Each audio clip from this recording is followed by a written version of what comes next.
حضرت وہب ابن منبہ علیہ رحمہ فرماتے ہیں کہ بنی اسرائیل کے اندر ایک بادشاہ محل بنانے جا رہا تھا.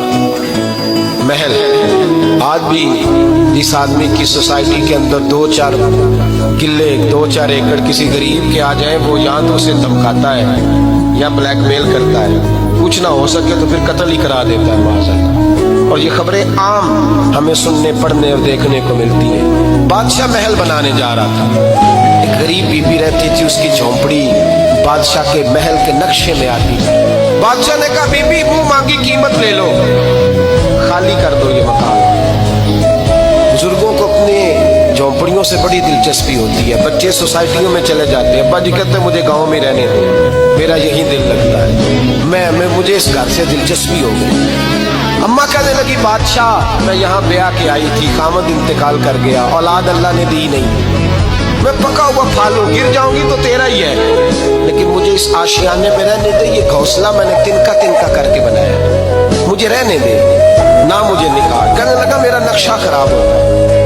بی بی سارا دن مکان میں بیٹھی رہتی کہ میری جھونپڑی ٹوٹ نہ جائے. ظالم کی نظر میں آ گئی ہے کہیں میرا یہ آرزوؤں کا محل چکنا چور نہ ہو جائے. سارا دن ڈیوٹی کرتی.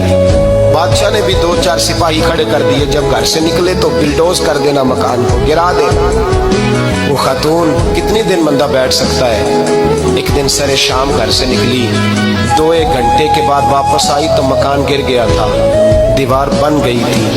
حضرت وہب ابن منبہ فرماتے ہیں بس اس نے دعا کی تو رب کریم نے وہ شہر سارا تباہ کر دیا.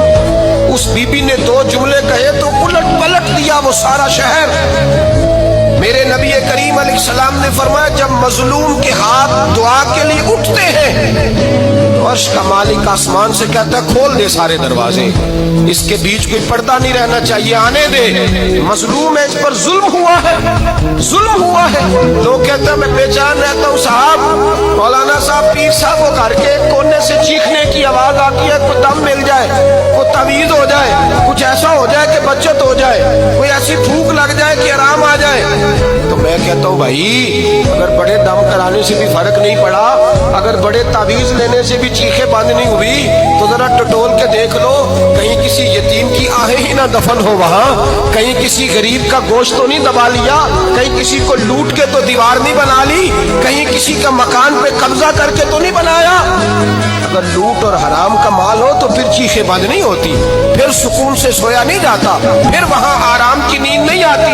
حضرت وہب ابن منبہ فرماتے بی بی آئی اور آ کر کے اس نے جب دیکھا میرا گھر ٹوٹ گیا ہے, محل ٹوٹ گیا ہے, حالات بدل گئے ہیں, تو خاتون آتی ہے اور میرے بھائی دعا کی تو اس نے انداز ہی بدل کے رکھ دیے. مکان سے نکلی تو مکان ٹوٹ گیا, اور فرماتے واپس آئی تو ہاتھ پھیلا کے پتہ کیا کہتی ہے, کہتی اے اللہ میں تو موجود نہیں تھی, بتا تو کہاں گیا تھا. تو بھی موجود نہیں تھا, میں تو نہیں تھی, پر تو کہاں تھا.